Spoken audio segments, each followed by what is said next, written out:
नमस्कार दोस्तों, स्वागत है मेरे YouTube channel Indian Ayurvedic doctor पर। दोस्तों, मैं हूं आपका दोस्त MKS माइसैनी।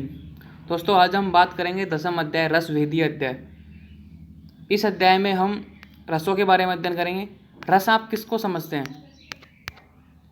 रस आप उसको समझते हैं जो जिह्वा द्वारा, रसेंद्रिय द्वारा ग्रहण किया जाता है, अनुभव किया जाता है कि मीठा है, मधुर है, कि अम्ल है, लवण है, कटु है, तिक्त है, कसा है। तो 6 रस बताए हैं: मधुर, अम्ल, लवण, कटु, तिक्त, कसाय। रसेंद्रिया मतलब जिह्वा द्वारा स्वाद लिया गया जो रस है ना, जो अनुवासन किया जाता है जिह्वा द्वारा, उसे रस कहते हैं। ठीक है। अपन उन रसों की बात करते हैं जैसे अलग अलग सब्जेक्टों में अलग अलग रस है। हिंदी में श्रृंगार रस है, वीर रस है। ये अपन जब सेकंड ईयर में जाओगे तो पारद रस है। तो ऐसे नहीं, अपन जिस सब्जेक्ट की बात कर रहे हैं ना, उस टॉपिक के अनुसार सोचिए, तभी आपका कुछ हो सकता है, तभी आप समझ सकते हो। अब आप सेकंड ईयर में जाओगे तो रस पारद को बोलेंगे, तो आप तो बोलेंगे कि सर फर्स्ट ईयर तो हमको रस ये पढ़ाया था। जैसे वही है ना कि अपन जैसे सेल यानी बेचना होता है, सेल यानी एक बैटरी का सेल भी होता है। तो ये रस है, जिह्वा द्वारा ग्रहण किए जाने वाला जो स्वाद है ना, वो रस, वो उस रस की बात करेंगे हम 10वां अध्याय रसीय वेदी। तो वीडियो शुरू करूँ मैं उससे पहले आपको बताऊं कि मैं 1 से 9 तक के वीडियो में पहले अपलोड कर चुका हूं मेरे चैनल पर। प्ले लिस्ट पर आप देख सकते हो, अष्टांग नृत्य के नाम से प्ले लिस्ट है। अगर आपने चैनल को अब तक सब्सक्राइब नहीं किया तो चैनल को सब्सक्राइब कीजिए, बेल आइकन को दबाइए और अपने दोस्तों और अपने कॉलेज, अपने फ्रेंड्स के साथ शेयर कीजिए। आपको ये PDF चाहिए तो डिस्क्रिप्शन में लिंक है व्हाट्सएप ग्रुप का, वहाँ पे आपको डिस्क्रिप्शन आपको अच्छी तरीके से रीड करना है कि क्या लिख रखा है मैंने, उसी हिसाब से आपको PDF मिलेगी। आप अगर उन टर्म एंड कंडीशन को मानोगे तो ही आपको ये PDF मिलेगी। इस अध्याय में षड रसों की उत्पत्ति, लक्षण, शरीर में उनके कर्मों को बताया गया है। एक छोटा सा चैप्टर है, 10 नंबर का रस वेदी है। आपको अष्टांग हृदय के प्रत्येक चैप्टर का नाम याद होना चाहिए, क्योंकि क्वेश्चन चैप्टर के नाम से भी आ जाता है। तो इस चैप्टर से बड़ा क्वेश्चन नहीं आएगा, 3 नंबर में या 2 नंबर में क्वेश्चन आएगा। और क्वेश्चन किस तरीके से आएगा कि उस कौन से रस के अति सेवन से कौन सा क्या कर्म बताया है, कौन के रस के सेवन से, अति सेवन से कौन से रोग पैदा होते हैं, किस रस का क्या कार्य है, इससे छोटा सा क्वेश्चन आता है। और कौन से रस कौन से महाभूत से उत्पन्न हुआ। तो इस चैप्टर में अपन उत्पत्ति, लक्षण और शरीर पे उनके कर्मों को ही बताया गया है। तो एक छोटी सा लेक्चर से हम एक ही वीडियो में इस चैप्टर को कवर करने की कोशिश करेंगे, तो बने रहिए। उत्पत्ति, अब आपको पता है कि 6 रस है: मधुर, अम्ल, लवण, कटु, तिक्त, कसाय। मधुर आप समझते हो मीठा, अम्ल का उदाहरण आपको बताता हूँ नींबू खट्टा, लवण साल्ट, कटु, कटु से जो नमकीन ही होता है ना, नमकीन नमकीन जैसे तीखा वाला कटु, ठीक है। तिक्त से आप कड़वा, तो हमेशा कंफ्यूज रहते हैं कटु और तिक्त में। तो कटु तो होता है मतलब चरपरा तीखा, जो नमकीन स्वाद होता है वो कटु होता है, और तिक्त होता है कड़वा। तिक्त, नीम की तिथियां आती है ना, आपको याद हो कि एक तरीका होता है नीम की तिथि। तो नीम की तिथि खाते हैं तो कच्ची कच्ची खाते हैं तो कड़वास देती हैं। तो नीम की तिथि, तो तिक्त यानी नीम की तिथि यानी कड़वी होती हैं, तो इस तरीके से तिक्त यानी कड़वा। और कसाय, जैसे अपन खीरा खाते हैं, जैसे लास्ट में खीरे का कैसे कैसे स्वाद है, कसेला स्वाद, वो कसाय है। 6 रसों को मैंने आपको स्वाद बताया। अब देखो उत्पत्ति में कौन सा महाभूत प्रधान है। सभी द्रव पंच महाभूतों से बने हुए हैं, लेकिन इसमें बात करें प्रधान महाभूत। मैंने आपको एक बात बताया कि प्रत्येक द्रव पंच महाभूतों से बना है, लेकिन हम बात करते हैं प्रधानता की कि प्रधान कौन है इसमें। तो मधुर। अब मधुर रस को आपको पता है कि कफ की वृद्धि होती है। मधुर, अम्ल, लवण के सेवन से कफ की वृद्धि होती है, और सबसे ज़्यादा मधुर सेवन करने से कफ की ज़्यादा वृद्धि होगी, उसके बाद में अम्ल, फिर उसके बाद में लवण। तो कफ की वृद्धि करने वाले कौन कौन से हैं? जो भारी महाभूत हैं, जल और पृथ्वी। रटने की कोई जरूरत नहीं है, क्योंकि कफ की वृद्धि कर रहा है मधुर रस। तो कफ कौन सा है? भारी, मतलब तो कौन सा महाभूत है? पृथ्वी और जल भारी है, मतलब जो महाभूत हैं ये भारी हैं। अम्ल, अम्ल में क्या आप अनुमान लगाओ कि अम्ल देखो कफ की वृद्धि करने वाला भी है, और अम्ल मतलब उष्णता ही पैदा करता है। तो पृथ्वी और अग्नि, अग्नि से उष्ण पैदा होगी, ठीक है। अब है लवण। लवण का सामर्थ्य होता है जल से, क्योंकि जल में घुलनशील होता है ना, तो जल तो एक आ गया, और क्योंकि लवण धा पैदा करता है तो अग्नि। कोई याद करने की कोई ट्रिक्स बता रहा हूँ मैं, ओनली समझ रहा हूँ आपको कि मधुर, दो सबसे भारी, पृथ्वी और जल। अम्ल में आपको पता है कि उष्णता होती है, तो एक तो अग्नि हो गया और थोड़ा भारी भी होता है, इसलिए पृथ्वी हो गया। लवण किस में घुलता है? जल में, और ये दाह पैदा करता है अग्नि की वजह से। देखो महाभूतों के अनुसार इनके गुण है, सब कुछ रिलेटेड है, कोरिलेटेड है। अब कटु, कटु आपको पता है कि वात दोष की वृद्धि करता है, वात दोष की वृद्धि, कटु तिक्त कसाय तीनों वात दोष की वृद्धि करते हैं। ये अपन फर्स्ट चैप्टर से स्टडी करते आ रहे हैं। तो तीनों में एक तो वायु होगा, कटु में देखो वात दोष की वृद्धि करेगा तो वायु, तिक्त में भी वायु और कसाय में भी वायु। अब इन तीनों को कैसे याद करें? ठीक है, मान लिया ये तो हमने याद कर लिया कि वायु प्रधान है, लेकिन दूसरा महाभूत कैसे याद करें, इसका ही बताते हैं अपन को। कटु है, मैंने आप क्या बताया, चरपरा, तीखा, नमकीन, जलन पैदा करेगा ना, अग्नि की वजह से करता है, समझ में आया। फिर आता है तिक्त। तिक्त एक ऐसा है जिसमें आकाश महाभूत, एक ये आपको कंफ्यूज करता है हमेशा। नीम की तीती वाला जो कड़वा है ना, वो आकाश। लास्ट के तीन में वायु वायु वायु हो ही गया। कटु जो जलन पैदा करेगा, इसलिए अग्नि आ गया इसके साथ। अब तिक्त के साथ आकाश को थोड़ी देर के लिए स्किप मारते हैं, अपन कसाय पे आ जाते हैं। कसाय भारी रस है, जैसे अपन किसी खीरा खाते हैं, कोई भी ऐसे कसेली वस्तु खाते हैं, तो कसाय अनुवादन करती है, वो भारी होती है, इसलिए ये पृथ्वी महाभूत। जहाँ भारी शब्द आ गया, जहाँ गुरु शब्द आ गया, वहाँ पृथ्वी है। और सबसे ज़्यादा वात वृद्धि करता है कसाय, इसलिए ये पृथ्वी महाभूत आएगा। अब तिक्त का आपको याद रखना है, इसकी मेरी कोई ट्रिक्स मेरे से बन नहीं पा रही तो मैं आपको झूठ नहीं बताऊंगा, इसलिए तिक्त का आपको कसाय प्लस वायु। देखो कटु तिक्त कसाय में तो वायु वायु तो हो गई, कटु में अग्नि आ जाएगा, कसाय में पृथ्वी आ जाएगा, तो आपको आकाश शब्द का याद रखना है तिक्त में। ये आपको याद रखनी चाहिए कि उत्पत्ति है ना कौन से महाभूत की कौन सी, अब रटने की कोई जरूरत नहीं है। जैसे जैसे मधुर आया, दो भारी, पृथ्वी जल। अम्ल आया, एक भारी मतलब पृथ्वी और अग्नि। लवण किस में घुसल होता है? जल में और अग्नि। कटु की वायु बढ़ाएगा और अग्नि की वजह से जलन करेगा। तिक्त का आपको आकाश में रटाई दिया, वायु, और लास्ट में कसाय पृथ्वी और वायु। करेक्ट, आगे बढ़ते हैं।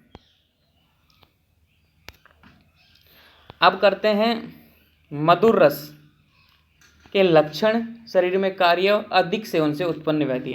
अब क्वेश्चन यहीं से आता है कि मधुर रस के सेवन से क्या लक्षण होंगे, इसका शरीर में क्या कार्य है, और अधिक सेवन से उत्पन्न व्याधियाँ। किसी एक रस को पूछ लेंगे, कभी कभी क्वेश्चन बड़ा आ जाता है तो रसों के 6 रसों के पूछ लेंगे कि शरीर पे लक्षण, शरीर पे कार्य और अधिक सेवन से उत्पन्न व्याधि। अब आप बहुत से स्टूडेंट पूछते हैं कि सर कोटेशन कौन सा याद करें, श्लोक कौन सा याद करें, आप तो इतना बिगर श्लोक के बता रहे हो, बिल्कुल सीधी पीडीएफ है, सिंपल, हमको याद हो गया। बहुत से स्टूडेंट कमेंट्स करते हैं कि हमने तो याद भी कर लिया, लेकिन अब क्वेश्चन तो ऐसे ही आता है ना, ऐसे थोड़ी आएगा कि मधुर रस का श्लोक लिखिए। क्वेश्चन तो यही आएगी, मधुर रस के लक्षण, शरीर पे कार्य और अधिक सेवन से उत्पन्न व्याधियाँ लिखिए। आपको अगर ये याद है तो आप ये लिख दोगे, आपको कोटेशन याद है तो कोटेशन लिख दोगे। लेकिन जब भी आपको कोटेशन याद हो, कोटेशन में आपको विसर्ग, हलंत, बहुत सारी सावधानी रखनी पड़ती हैं, इसलिए हिंदी में भी आपको याद होना चाहिए। तो मैंने इसलिए पहले बताया कि पहले आप पास होने का सोचिए, पहले हिंदी में याद कीजिए, हिंदी में याद होने के बाद में कोटेशन याद कीजिए। हम बात करते हैं मधुर रस। अब ये ऐसा कैसा टॉपिक है ना, आपको सेकेंड ईयर में सेम टू सेम ये कि ये पीडीएफ ऐसे के डिट्टो मिलेगी। जब रस का चैप्टर पढ़ोगे वहाँ पे द्रव्य, गुण, वीर्य, विपाक, रस, सब कुछ चैप्टर हैं, एक एक चैप्टर लेंदी चैप्टर, और 20-20 नंबर में चैप्टर है सेकेंड ईयर में। एक ये जो 10th चैप्टर अष्टांग का, वहाँ 20 नंबर का चैप्टर है सेकेंड ईयर में। तो ये पीडीएफ ऐसे के ऐसे लक्षण मिलेंगे। तो हम बात कर रहे हैं मधुर रस की। मधुर रस, मुख में चिपचिपापन, कोई भी वस्तु, कोई मतलब अपन चाशनी खाते हैं, मीठापन खाते हैं ना, तो चिपचिलापन आ जाता है, लक्षण आ गया। इंद्रिय प्रसादन, मन खुश हो जाता है, मीठा मिल रहा है खाने को। पुष्टि, बलवान करता है, कोई कमज़ोर व्यक्ति है, कोई डेंगू का व्यक्ति है, कमज़ोर है, उसमें शरीर में ताकत नहीं हो, तो उसको रसगुल्ले खिलाए जाते हैं। क्यों? क्योंकि तुरंत पुष्टि देता है। ग्लूकोज, चाय क्यों पिलाई जाती है? ग्लूकोन डी पुष्टि देता है, मतलब तुरंत ऊर्जा प्रदान करता है। और पीपलिका को प्रिय, जो व्यक्ति ज़्यादा मीठा खाते हैं उनकी फुंसिकाएँ भी ज़्यादा होती हैं। शरीर पे कार्य, ये तो लक्षण पैदा करेगा शरीर में। अब कार्य क्या है? जन्म से ही सात्यम में ब्राह्मण, जो व्यक्ति जन्म से ही, शुरू से ही मीठा खाते आ रहा है, उसको मतलब शुरू से ही मीठा खिलाते जा रहा है और उस बॉडी में सात्यम हो गया, वो उसको मोटा करेगा, ताज़ा करेगा, कफ की वृद्धि करेगा। कंठ है मतलब कंठ को प्रिय लगने वाला, स्तन्यवर्धक मतलब दूध को बढ़ाने वाला, वात पित्त व विषनाशक, वात दोष को, पित्त को और विषनाश मतलब तीनों का नाश करता है। मैंने आपको बताया ना मधुर रस वात दोष का नाश करता है, कफ को बढ़ाता है, विष का नाश करता है और संधान करता है। देखो अब इस छोटी सी लाइन में 5 लाइन बना सकते हो आप। क्वेश्चन कितना ही बड़ा होगा कितना ही छोटा हो, आपके ऊपर आप किस तरीके से लिखना चाहते हो। आप लिख सकते हो कि भाई जन्म से सातम में रहता है, कंठ को प्रिय लगने वाला होता है, स्तन को बढ़ाने वाला होता है, वात को नाश करने वाला होता है, कफ को बढ़ाने वाला होता है, पित्त व विष को नाश करने वाला होता है और संधान कारक होता है। अधिक सेवन से उत्पन्न व्याधियाँ, स्थूल्य अग्निमंद, ज़्यादा कफ का सेवन करोगे मतलब ज़्यादा मधुर रस का सेवन करोगे कफ की वृद्धि होगी तो अग्निमंद होगी, प्रमेय हो जाएगी, प्रमेय मतलब डायबिटीज, गलगन रिंग और संन्यास आदि रोग उत्पन्न हो जाते हैं। अब आप बहुत से कंफ्यूज रहेंगे कि संन्यास रोग क्या है, स्थूल्य मतलब मोटापन, स्थूल्य का मतलब मोटापन, अग्निमंद यानी अग्नि का कम होना, डायबिटीज, गलगन और संन्यास का अभी मेरे को भी याद नहीं आ रहा, लेकिन मैं आपको जल्दी कभी न कभी नेक्स्ट टाइम जब बता दूंगा। ओके। अम्ल रस, अब अम्ल रस का क्या कार्य है, अधिक सेवन से क्या है और शरीर पे कार्य क्या है, मतलब लक्षण तो क्या है इसके, लाला स्राव, कोई भी मतलब अम्ल द्राव तो लाल स्राव, दंत हर्ष, दंत में एक तीखापन सा लगता है ना, खट्टापन सा, रोमांच, अक्षिभ्रू और संकुचन और मुख का लक्षण मतलब मुख में एकदम लसलसा सा आ जाता है, एकदम खट्टा सा अनुभव होता है ना, वो सब बता रहा है इसमें। दीपक, शरीर पे क्या कार्य है, दीपक मतलब अग्नि को प्रज्वलित करने वाला है। अब मैंने क्या बताया कि अम्ल है पृथ्वी महाभूत और अग्नि महाभूत, तो दीपक मतलब दीपन का कार्य करेगा। स्निग्ध होता है मतलब चिकना। शीत स्पर्शी, अगर आप किसी पे अम्ल पदार्थ लग जाएंगे तो शीत स्पर्शी, और वातानुकूल मतलब वात का अनुलोमक मतलब वात का नाश करने वाला, आपको पता है कि अम्ल रस तो वात का नाश करने वाला ही होता है। शीत स्पर्शी और हृदय को प्रिय लगने वाला। शीत स्पर्शी से आप क्या समझते हो यहाँ पे, शीत स्पर्शी से आप यहाँ समझ सकते हो कि आप इसको स्किप मार सकते हो, स्टार मार्क लगा देना, ये मेरे ध्यान नहीं आ रहा, मैं आपको गलत नहीं बताना चाहता, कमेंट बॉक्स में आपको बता दूंगा। अब हम बात करते हैं अगले पॉइंट पे, अधिक सेवन से उत्पन्न व्याधियाँ, क्योंकि मैं कभी आपको गलत नहीं बताना चाहता। तो शिथिलता, ज़्यादा सेवन करने से अंग शिथिल हो जाते हैं, भ्रामक स्थिति हो जाती है, शोफ, विसर्प, विस्फोट और जवर, तिमिर। क्योंकि जो मैं कॉन्सेप्ट लगाने वाला था यहाँ पे शीत स्वर में, क्योंकि अग्नि महाभूत तो जलन पैदा करता है, अपन पित्त के भी अम्ल रस के अगर बात करें, इसलिए शीत पर भी मेरे से बैठ नहीं रहा कि किस हिसाब से आपको समझाऊं, कोटेशन मेरे पास है नहीं। तो शीतलता, भ्रम, शोफ, विसर्प, विस्फोट, जवर और तिमिर, ये सब अग्नि महाभूत की वजह से, जलन पैदा करने की वजह से ये सब फिट बैठते हैं कि शीतलता उत्पन्न हो जाएगी, शरीर ढीले हो जाएंगे, भ्रमरता, शोफ, विसर्प, विस्फोट, जवर और तिमिर मतलब तिमिर यानी आंखों के सामने धुंधलापन छाना, ये उत्पन्न व्याधि हैं। मधुर रस और अम्ल रस एक ऐसे रस हैं इनका मुख्यतः पूछा नहीं जाता, मुख्यतः पूछे जाते हैं, मैं आपको बताता हूँ। तिक्त रस वाला, जो अपन तिक्त रस में बात करेंगे। अब बात करते हैं लवण रस, मुक्का इसने अंदर, कपोल गले में धा उत्पन्न करता है, दीपन, स्नेहन, स्वेदन, छेदन, भेदन करता है और बंधनों को ढीलन करता है। क्योंकि अग्नि महाभूत है, जल में विलयी है, 2 महाभूत हैं जल और अग्नि, तो दीपन का कार्य करेगा, स्नेहन का कार्य करेगा, स्वेदन का कार्य करेगा, छेदन, भेदन, जितने भी क्षार बनते हैं लवण से बनते हैं, आपको पता है, तो ये छेदन, भेदन सारे काम करते हैं। स्वेदन का कार्य भी करता है और बंधनों को ढीला करता है। कुष्ठ, वातरक्त, खालित्य, पालित्य, विषवर्धक और बलनाशक, अगर अपन ज़्यादा सेवन करेंगे तो कुष्ठ रोग मतलब त्वचा से संबंधित रोग हैं, वातरक्त रोग तो हो जाएगा, खालित्य यानी बाल झड़ना, पालित्य यानी बालों का पीला होना, विष को बढ़ाने वाला होता है, किसी व्यक्ति का अगर जहर बना हुआ अगर उसको लवण खिलाएंगे और ज़्यादा तो विषवर्धक हो जाएगा और बल का नाश करेगा। कुछ वर्ड ऐसे होते हैं जिनका एक्सप्लेन मैं भी नहीं कर पाता क्योंकि बुक में लिखे होते हैं, तो अष्टांग हृदय में उन बुकों को आप अंडरलाइन मार दिया करो, जैसे अपन ने अभी अंडरलाइन किया शीत स्पर्शी। नहीं हो रहा क्योंकि एक्सप्लेन नहीं हो पा रहा, तो क्योंकि मैं कोई इतना ज्ञानी भी नहीं हूँ कि जो पूरी तरीके से हमको डिटेल बताऊँ, जितना मेरे से हो पा रहा है मैं उतना कर रहा हूँ आपके लिए। अब हम बात करते हैं कटुरस की। कटुरस में आपको मैंने बताया था कि वातवर्धक होता है कटुरस, तो वात एक तो वायु महाभूत, और कौन सा, तीखा चरपरा, तो मतलब अग्नि। जियाग्र उद्गीन मुख में चिमचिमाहट, अक्षी नासा मुख स्राव, कपोल गतदहा। जियाग्र उद्गीन मुख में चिमचिमाहट, अक्षी नासा मुख, अक्षी यानी आँख, नाक, मुख स्राव। ज़्यादा चिरपरा खाओगे तो जैसे उन लड़कियां पानी पूरी खाती हैं और आँखों में से, नाक से और मुख से पानी निकलता है ना, वो सब बात है। और गले में घाव उत्पन्न करता है। जिह्वाग्र उद्गीन मतलब जीभ ललहात रहती है इसके लिए। स्रोतों का विवरण, दीपक, सोपनाशक, व्रण अवसादक, क्लेद शोधक। अब देखो कटुरस आ गया। कटुरस के आप शरीर पे क्या कार्य लिख सकते हो? कटुरस लिखते हैं भाई बात को बढ़ाता है, कफ को कम करता है। 2 लाइनें हो गई ना। स्रोतोषक का विवरण करता है, मतलब स्रोतोषक को चारों तरफ फैलाता है। दीपक पाचन क्रिया करता है अग्नि महाभूत की वजह से। सोपनाशक मतलब जो सूजन है, सोप, उसको कम करता है। व्रण अवसादक। और क्लेद शोषक, जो क्लेद है, क्लेद यानी गीलापन, जो स्निग्ध होता है उसको शोषक करता है। अधिक सेवन से शुक्र क्षय, बल क्षय, मूर्छा, कंपन, कटी पृष्ठ में पीड़ा। अधिक सेवन से करोगे, अगर कटु रस का ज़्यादा सेवन करोगे, ज़्यादा तीखा, ज़्यादा चरपरा खाओगे तो शुक्र क्षय होगा। शुक्र क्षय से आप समझते हो कि जो स्पर्म की क्वालिटी है वो डाउन होगी। बल क्षय, उसका व्यक्ति कमज़ोर होगा। मूर्छा आएगी, कंपन आएगी। कटी पृष्ठ में पीड़ा, जो पीछे की बैकबोन है उसमें पीड़ा उत्पन्न हो जाएगी। सबसे इंपॉर्टेंट तिक्त रस। मुख में विशुद्धता, लसलसापन और जिह्वा को जड़ बनाना, ये आपको याद रखना है। तिक्त रस जहाँ आता है, तिक्त मैंने महाभूत की बताई थी, आकाश महाभूत और वायु महाभूत, 2 महाभूतों से तिक्त रस की उत्पत्ति होती है। वो वहाँ भी इंपॉर्टेंट है और यहाँ भी इंपॉर्टेंट है, क्योंकि एग्जाम की दृष्टि में तिक्त रस ही कन्फ्यूज करता है हमेशा, क्योंकि इनके वर्ड कुछ ऐसे होते हैं जो याद नहीं हो पाते। तो आपको ये याद होता है, मुख में विशुद्धता, लिसलिसापन लाता है और जिह्वा को जड़ बनाना, मतलब कड़वा। नीम की तीती, यानी नीम की तीती होती है कड़वी, तो तिक्त रस होता है कड़वा।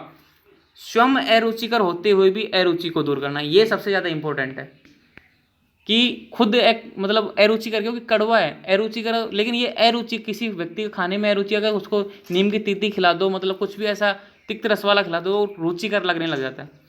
कृमि, विष, ज्वर, कुष्ठ नाशक। अब देखो कितने आ गया, इसलिए तो बोलता हूँ कि कृमि जो सिर्फ पेट के कीड़े हैं, विष हैं, ज्वर, कुष्ठ नाशक, मल मूत्र क्लेद का शोषक व स्तन्य शोधक। तिक्त रस वेरी वेरी इंपॉर्टेंट, ये आपको एक एक लाइन याद होनी चाहिए कि स्वयं अरुचिकर होते हुए अरुचि को दूर करता है, कृमि को नाश करता है, विष को नाश करता है, ज्वर, कुष्ठ में त्वचा से संबंधित जितने भी रोग हैं, तभी तो बोलते हैं कि नीम, चंदन, ये सारी जितनी भी औषधियाँ हैं त्वचा पे लगाओ, त्वचा अच्छी रहेगी। नाशक, मल मूत्र क्लेद का शोषक, मल और मूत्र क्लेद इनको शोष करता है। स्तन्य शोधक मतलब दूध का शोधन करता है, दूध को प्योर बनाता है। अब अधिक सेवन से धातु क्षय और बात रोगों की उत्पत्ति। अब देखो कोई भी मेडिसिन हो, कितनी भी अच्छी हो, कितनी भी अच्छी मेडिसिन हो, अगर आप उसको अधिक सेवन करोगे ना तो वो नुकसान करेगी। तो धातु क्षय होगी अधिक सेवन से और बात रोगों की उत्पत्ति हो जाएगी। हम बात करते हैं अब कषाय रस की। कषाय रस में जिह्वा को जड़ बनाना, कंठ व स्रोतस्व को बंद करना, ये इसके लक्षण हैं। जिह्वा को जड़ बनाना, कंठ व स्रोतस्व को बंद करना, मतलब इसको जिह्वा को जड़ बनाना की एक अलग सा ही टेस्ट आता है ना, कसेला स्वाद, वो बता रहा है। फिर इसमें कार्य क्या है, रक्त शोधक, ये रक्त शोधक है। स्तंभक, ग्राही, व्रण रोपक, क्लेद शोषक, त्वक प्रसादक, त्वचा को प्रसादन का कार्य करता है। क्लेद जो गीलापन है, जो मतलब लसलसा पदार्थ है उसको शोषने का कार्य करता है। व्रण रोपक जो भी व्रण हो रहे हैं मतलब त्वचा पे, उनको करता है। ग्राही, ग्राही मतलब कि मल को रोकने वाला, एक तरीके से काफ़ी देर तक, एक तो होता है विरेचन कार्य करने वाले और एक होते हैं ग्राही। ये ग्राही है मतलब मल को रोकता है। स्तंभक स्तंभन का कार्य और रक्त का शोधन करता है। हृदय पीड़ा, आद्यमान, विबंध, शुक्रक्षय और कृष्णा, किसी भी रस की अधिक सेवन से वही है कि हृदय पीड़ा में उत्पन्न हो जाएगी। कसाई रस का ज़्यादा सेवन करोगे तो आप आद्यमान, पेट फूला फूला और दर्द रहेगा। विबंध, मल रुक जाएगा पूर्ण तरीके से। शुक्रक्षय, शुक्रक्षय का सामान्य मतलब है कि एक तरीके से इम्यूनिटी भी डाउन होगी आपकी, स्पर्म क्वालिटी भी डाउन होगी। लड़कियों में ओवम क्वालिटी डाउन होगी, हर तरीके से प्रॉब्लम आएगी और कृस्ता कमजोर हो जाएंगे। अब उदाहरण दे रखे हैं इस तरीके से, लेकिन तिक्त रस आपको ये ऐसे कैसे आपको याद रखना है, ये वेरी वेरी इंपॉर्टेंट है। उदाहरण, मधुर रस में घी, दूध, जीवनीय गण। जीवनीय गण आपके अध्याय नंबर 15 में आएगा, मैं आपको बता दूंगा। काकोली, क्षीर काकोली, मैदा, महामैदा, ऋषभक, मुलेठी, ये सब जीवनीय गण में आते हैं, और सुरग आदि। अम्ल रस में आंवला, दही, अनार, तक्र, ये उदाहरण है कौन कौन से रस में। लवण रस में सेंधव, बीड़, सीसा, छार। मेरे से एक कमेंट में पूछा था कि स्टूडेंट ने कि लवण रस में कौन कौन से आते हैं, मैंने उसको बताया था नमक। तो सेंधव नमक, विड़ नमक, सीसा, छार, ये सब सेंधव लवण में मतलब लवण रस में आते हैं। कटु में हींग, सड़गोल, भीलावा, मूत्र, कटुरस, जितने भी 8 प्रकार के मूत्र होते हैं ना, वो सब कटुरस में आते हैं। तिक्त रस में पटोल, चंदन, नीम, हल्दी, लौह, पंचमतुंग। देखो ये कितने महत्वपूर्ण है, मैंने तभी तो बोला कि तिक्त रस वेरी वेरी इंपॉर्टेंट। पटोल, चंदन, नीम, हल्दी, लौह, पंचमूल, ये सब है ना वेरी वेरी, पंचमूल बहुत ज़्यादा इंपॉर्टेंट है, इसलिए तो तिक्त रस ज़्यादा इंपॉर्टेंट है, क्योंकि औषधियों के माध्यम में तिक्त रस की बहुत ज़्यादा प्रधानता है। कसाय रस में हरड़, वहेड़ा, मधु, अंजन और कमलादि, ये आपको सेकेंड ईयर में अच्छी तरीके से याद हो जाएंगे। यहाँ थोड़े थोड़े उदाहरण दे रखे हैं आपको। वहाँ पे 256 ड्रग्स हैं, उनके आपको मधुर रस, विपाक क्या है, उनकी वीर्य आपको सब याद करने होंगे, लेकिन ये छोटा सा एग्जाम्पल आपके लिए। अब कुछ अपवाद भी होते हैं, जैसे अपन केमिस्ट्री में जब नीट की तैयारी कर रहे थे तो अपवाद पे अपवाद आते थे, तो आयुर्वेद में कुछ अपवाद हैं। सभी मधुर द्रव कफवर्धक है, अपन मधुर द्रव सेवन करेंगे तो कफवर्धक है। गेहूँ, मूंग, जंगल मांस, मधुर, शर्करा को छोड़कर, क्योंकि ये हमारे शरीर में सात्यम में हो जाते हैं, क्योंकि हम खाते रहते हैं तो ये सात्यम हो जाते हैं, कफ का वर्धन नहीं करते हैं। गेहूँ, मूंग, जंगल मांस, मधु, शर्करा को छोड़कर।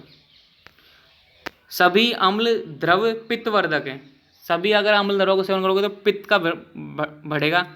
डाडिम और आंवले को, डाडिम को आप क्या समझते हो, अनार, डाडिम को आप अनार और आंवले को छोड़कर इन दोनों से पित्त की वृद्धि नहीं होती।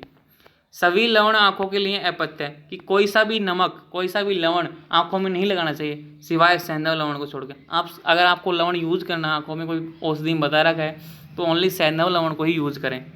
सभी तिक्त व कटु रस अवृष व बातकोपक होते हैं, ये बोल रहा है कि सभी तिक्त व कटु रस अवृष, मतलब अपने जो शुक्राणु जो अपने स्पर्म है उनके लिए अवृष मतलब बेकार और बात कोपक होते हैं, बात को कोपित मतलब प्रकोपित करने वाले होते हैं सभी तिक्त और कटुरस।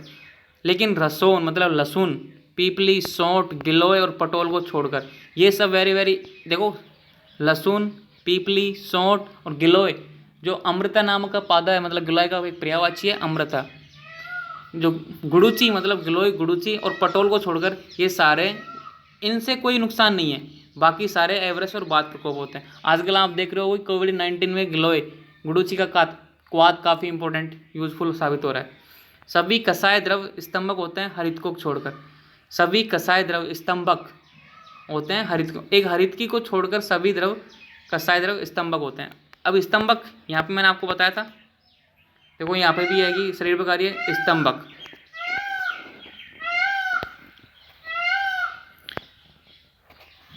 अब देखो यहाँ पे ये कुछ गुण बता रखे हैं जो गुरुवादी गुण है, गुरु,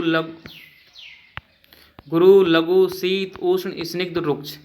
तो अधम, मध्यम, उत्तम, मतलब कि गुरु सबसे ज्यादा कौन सा है, मधुर है कि कसाय है कि लवण। सबसे ज्यादा गुरु है मधुर, सबसे कम गुरु है लवण और मध्यम है कसाय। ओके, फिर है लघु, सबसे ज्यादा लघु कौन है, अम्ल, फिर कटु, फिर तिक्त, मतलब सबसे ज्यादा लघु तो है अम्ल, फिर है कटु और सबसे ज्यादा लघु कौन है, तिक्त। सबसे ज्यादा लघु है तिक्त, सबसे ज्यादा गुरु है मधुर। शीत कौन सा है, तिक्त, फिर कसाय, फिर मधुर। सबसे ज्यादा शीत है मधुर। ये आप ऐसे मत समझना कि इस पे सबसे कम ये है, ये ऐसे चल रहा है, श्रेणी ऐसे चल रही है, तो कंफ्यूज नहीं होना। रुक्षता में सबसे ज्यादा कौन सा करता है, तिक्त, कटु, कसाय। सबसे ज्यादा कसाय, मैंने आपको ऊपर ही बताया था, सबसे ज्यादा रुक्षता कसाय लेके आता है। सबसे ज्यादा स्निग्ध कौन करता है, मधुर करता है। मध्यम कौन करता है, अम्ल, और लास्ट में कौन करता है, लवण। उष्ण कौन करता है सबसे ज्यादा, कटु सबसे कम करेगा, अम्ल मध्यम करेगा, और लवण सबसे ज़्यादा उष्णता पैदा करता है। शीत सबसे कम कौन करेगा? तिक्त, मध्यम कषाय, और सबसे ज़्यादा मधुर करता है। ये आपको श्रेणी ऐसे है, मतलब सबसे श्रेष्ठ ये है, गुरु में श्रेष्ठ मधुर, लघु में श्रेष्ठ तिक्त, शीत में श्रेष्ठ मधुर, उष्ण में श्रेष्ठ लवण, स्निग्ध में श्रेष्ठ मधुर, और रुक्ष में श्रेष्ठ कषाय। इस तरीके से ये रसों के संयोग है। आगे कि 6 रस हैं, तो 2-2 रसों के संयोग से बन रहा है ये 15, फिर 3-3 रसों के संयोग से 20, 4-4 रसों के संयोग से फिर 15, 5-5 रसों से 6, और 6 रसों के संयोग से 1। ये टोटल रसों के संयोग होते हैं। जैसे अपन वातज, पित्तज, कफज, फिर द्वंद्वज, फिर त्रिंदज ऐसे करते हैं ना, तो इस तरीके से ये बनते हैं 57 योग, मतलब रसों के संयोग बनते हैं 57। रसों के कुल संयोग हैं 57। ये गिनती आपको आनी चाहिए। मैं भी काफ़ी बार कंफ्यूज हो जाता हूँ इस गिनती के चक्कर में, क्योंकि अपन ने कभी ऐसे स्टडी की नहीं है। तो रसों की कल्पना है कि किस हिसाब से रसों का सेवन कर सकते हैं। एक तो होती है रसों का संयोग, रसों के संयोग कितने? 57। और रसों की कल्पना, रसों की कल्पना में एक एक हिसाब के रसों के 6, 2-2 के हिसाब से 15, 3-3 हिसाब से 20, 4-4 के हिसाब से वही 15, फिर 5-5 हिसाब से 6, और 6 रस की 1। तो इसमें 63 हो गई टोटल, क्योंकि इसमें एक एक रस की तो कल्पना बन गई ना, 6 और जुड़ गई। एक रस की पहले मधुर, फिर अम्ल, फिर लवण, फिर कटु, फिर तिक्त, फिर कषाय, 6 रस तो यही जुड़ गए। लेकिन वहाँ योग में एक को एक से थोड़ी जोड़ सकते हैं, ऐसे थोड़ी है कि मधुर मधुर जोड़ लो। तो इसलिए यहाँ पे एक एक की रस की योग नहीं है। तो इसलिए यहाँ पे रसों के कुल संयोग और रसों की कुल कल्पना है ना, उनमें अंतर है। ये आपको लाइन टू लाइन याद होनी चाहिए। मतलब रट लो, अगर आप इसे बनाने बैठोगे ना कि भाई 4-4 के किस किस के जोड़े बने, 5-5 के किस किस के जोड़े बने, 3-3 के किस किस के 20 जोड़े कैसे बने, वो कन्फ्यूजिंग है, काफ़ी कैलकुलेटिंग वाला सिस्टम है। तो इतना कोई नहीं पूछेगा, इसलिए आपको याद होना चाहिए। बस ये आपको ये याद रख लो, ये सारणी काफ़ी है। आई होप आपको ये चैप्टर समझ में आया होगा। मैंने जो वर्ड मेरे से समझ में नहीं है, बता नहीं आया, उसके लिए मैं सॉरी बोलता हूँ। और कोई भी ऐसा स्पेशल वर्ड हो, आप मुझे कमेंट में याद दिलाओ, मैं आपको ज़रूर बताऊँगा। आपको ये PDF चाहिए तो डिस्क्रिप्शन में लिंक है, आपको पे करना होगा 100 रुपये, आपको PDF मिल जाएगी। आई होप आपको काफ़ी हेल्प मिल रही होगी, और कुछ गलती हो जाए तो उसके लिए क्षमा करना, सॉरी, थैंक यू।